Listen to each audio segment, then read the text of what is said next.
बंधुओं नमस्कार।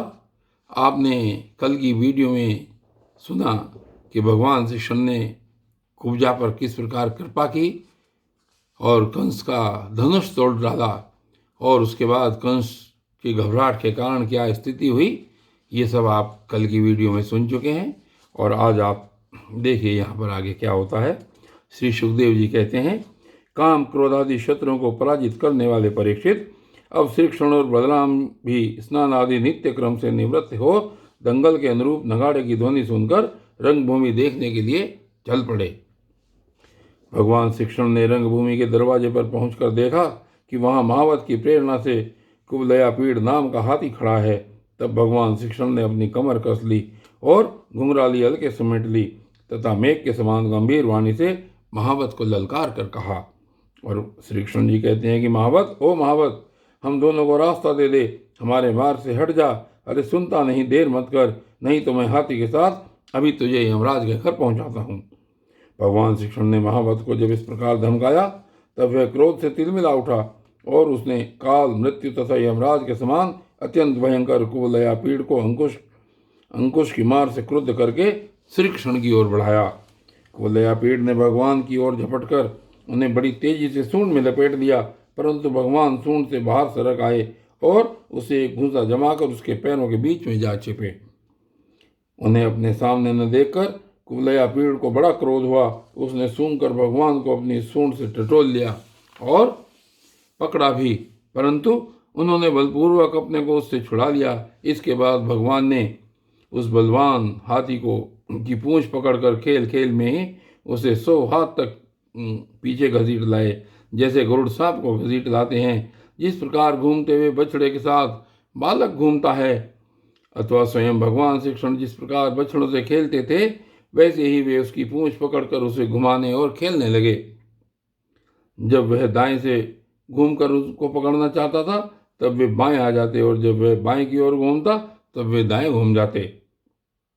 इसके बाद हाथी के सामने आकर उन्होंने उसे एक घूंसा जमाया और वे उसे गिराने के लिए इस प्रकार उसके सामने से भागने लगे मानो वे अब छू लेता है तब छू लेता है।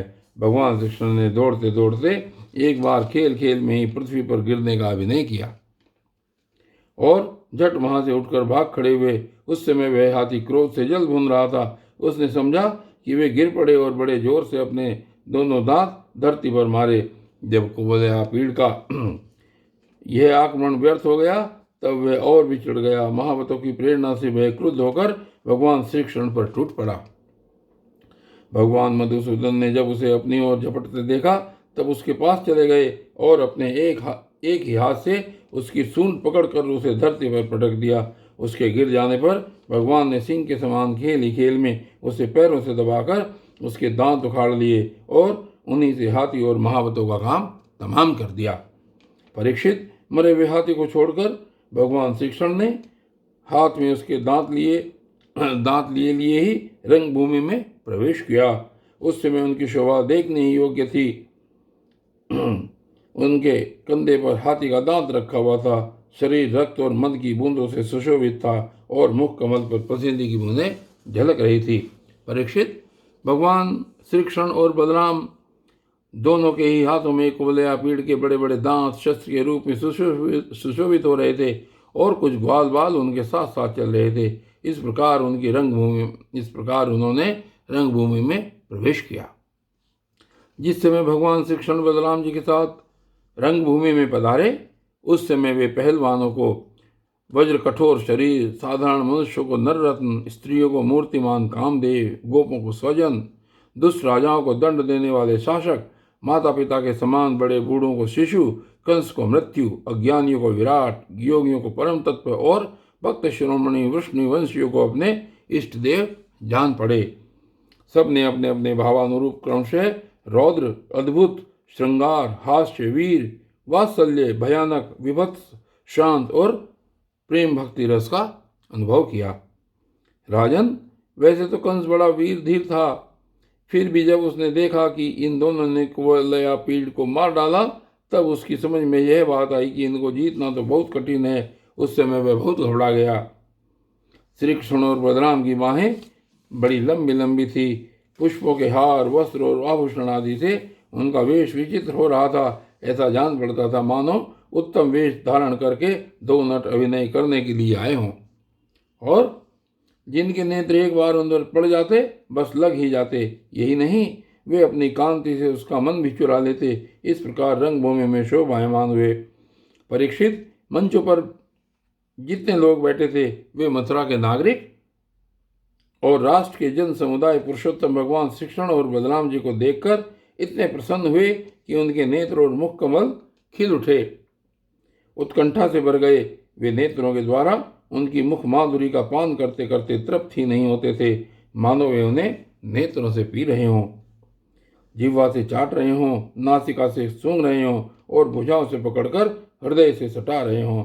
उनके सौंदर्य, गुण, माधुर्य और निर्भयता ने मानव दर्शन को उनकी लीलाओं का स्मरण करा दिया, और वे लोग आपस में उनके संबंध को की देखा सुनी बातें कहने सुनने लगे। ये दोनों साक्षात भगवान नारायण के अंश हैं, इस पृथ्वी पर वसुदेव जी के घर में अवतीर्ण हुए हैं। अंगुली से दिखाकर आपस में क्या कह रहे थे कि ये सांवले सलोने कुमार देवकी के घर से उत्पन्न हुए थे।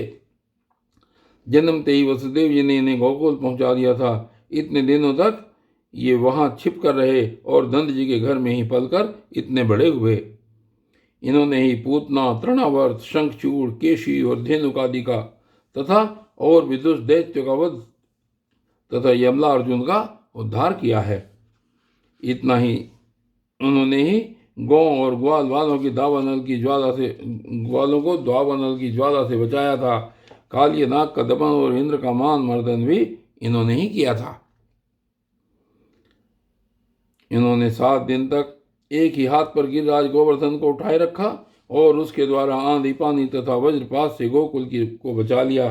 गोपियां उनकी मन मुस्कान, मधुर चितवन और सर्वदा एक रस प्रसन्न रहने वाले मुखारविंद के दर्शन से आनंदिता रहती थी और अनायास ही सब प्रकार के तापों से मुक्त हो जाती थी। कहते हैं कि ये यदुवंश की रक्षा करेंगे। यह विख्यात वंश इनके द्वारा महान समृद्धि, यश और गौरव प्राप्त करेगा। ये दूसरे इन्हें श्याम सुंदर के बड़े भाई कमल नयन श्री बलराम जी हैं। इन्होंने किसी के मुंह से ऐसा सुना है कि इन्होंने ही प्रलंबासुर, वत्सासुर और बकासुर आदि को मारा है।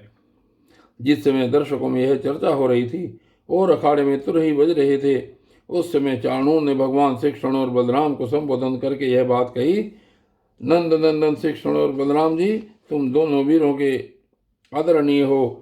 हमारे महाराज ने यह सुनकर कि तुम लोग कुश्ती लड़ने में निपुण हो, तुम्हारा कौशल देखने के लिए तुम्हें यहाँ बुलवाया है। देखो भाई, जो प्रजा मन, वचन और कर्म से राजा का प्रिय कार्य करती है उसका भला होता है, और जो राजाओं की इच्छा के विपरीत काम करती है उसे हानि उठानी पड़ती है। यह सभी जानते हैं कि गाय और बछड़े चराने वाले ग्वाल वाले प्रतिदिन आनंद से जंगल में कुश्ती लड़ कर खेलते रहते हैं और गाय चराते रहते हैं। इसलिए आओ, हम और तुम मिलकर महाराज को प्रसन्न करने के लिए कुश्ती लड़ें। ऐसा करने से हम पर सभी प्राणी प्रसन्न होंगे, क्योंकि राजा प्रजा का प्रतीक होता है। परीक्षित, भगवान श्री कृष्ण तो चाहते ही थे कि इनसे 2 हाथ करें, इसलिए उन्होंने चाणूर की बात सुनकर उसका अनुमोदन किया और देश काल के अनुसार यह बात कही। और भगवान श्री कृष्ण कहते हैं कि चाणूर, हम भी इन भोजराज कंस की वनवासी प्रजा हैं। हमें इनको प्रसन्न करने का प्रयत्न अवश्य करना चाहिए, इसी में हमारा कल्याण है। किंतु चाणूर, हम लोग अभी बालक हैं, इसलिए हम अपने समान बल वाले बालकों के साथ ही कुश्ती लड़ने का खेल खेलेंगे।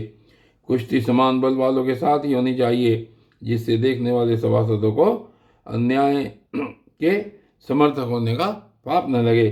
चाणूर ने कहा, अजित, तुम और बलराम न बालक हो और न तो किशोर, तुम दोनों बलवानों में श्रेष्ठ हो।